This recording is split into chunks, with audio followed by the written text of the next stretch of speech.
And then about the tortures of the damned being self-incurred, so that's all right. Well, in any ordinary court that was confronted by a defendant who pleaded guilty and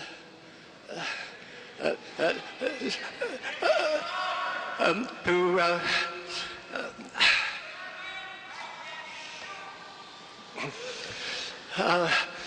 yes. Well, I wish I was shouting. Yes. Yes, self-incurred. Well, it seems to me that anyone who with his open eyes refused to do what an omnipotent being said, knowing that he was going to be tortured just not for a few days, like Saddam Hussein, the earthly Saddam Hussein's victims were, but forever, it would be prima facie evidence, and every American divorce lawyer would be in there pitching again to say that the balance of the man's mind deserved, and he couldn't have formulated, do the Americans use the phrase, mens rea? So back to the point, Dr. Craig thought that I was saying, well, it's a quote from him on another occasion, but so long as people are free, there's simply no guarantee that everyone in that world would be freely saved. Sure, God could force everyone to repent and be saved by overpowering their wills, but that would be a sort of divine rape, not their being freely saved. It is logically impossible to make someone do something freely. Yes, of course there is, but I didn't say that God should coerce people, force them to do it. I said that God, the omnipotent God, could be able to make people such that they would freely choose. Now, you may say, this is the doctrine of predestination. And of course, only Calvinists believe that. Not true. This view that it made perfectly good sense to say, and indeed it was the truth to say, that God guided the wills both of the saved and the damned is found in, for instance, Aquinas. I quote, I've got a lot of quotations here, but still we'll stick with one. God alone can move the will as an agent without doing violence to it. Some people, not understanding how God can cause a movement of our will in us without prejudicing the freedom of the will, have tried to explain authoritative texts wrongly. That is, they would say that God works in us, and to wish and to accomplish means that he causes in us the power of willing, but not in such a way that he makes us will this or that.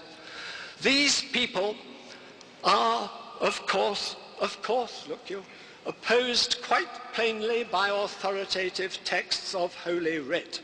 For it says in Isaiah, quote, Lord, you have worked all our work in us.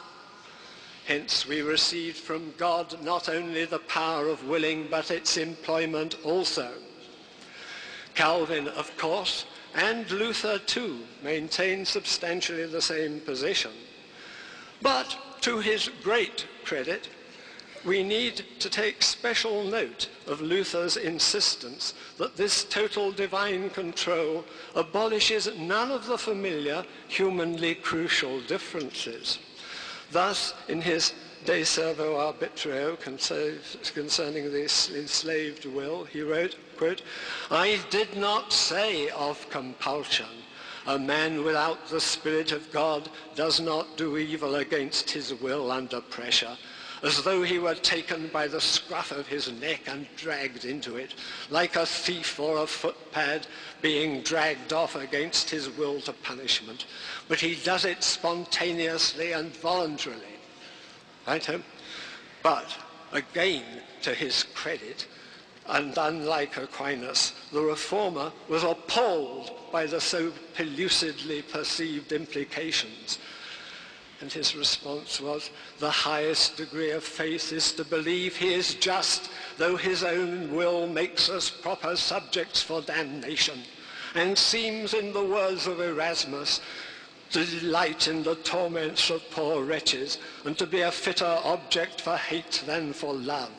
If I could by any means understand how this same God can yet be merciful and just, there would be no need for faith.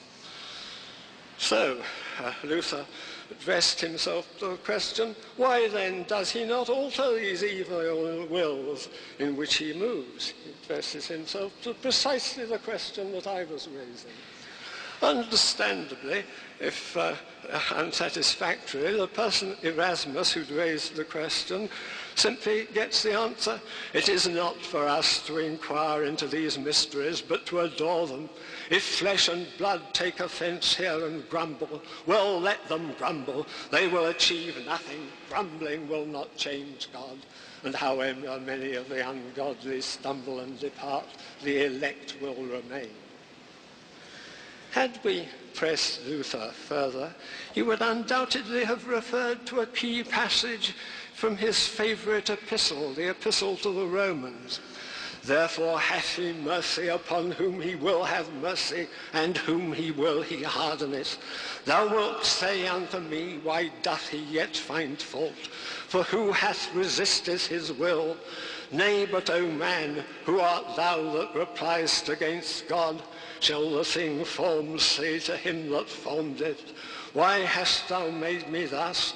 What if God, willing to show his wrath and to make his power known, endured with much long suffering the vessels of wrath fitted to destruction, and that he might make known the riches of his glory on the vessels of glory which he had before prevented?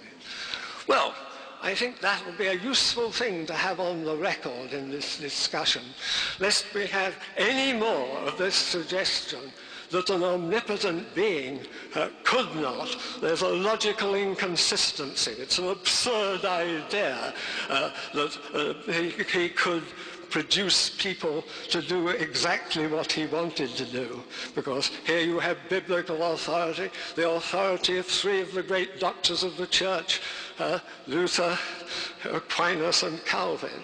Well, that's good enough to be going on with, I think. Yes.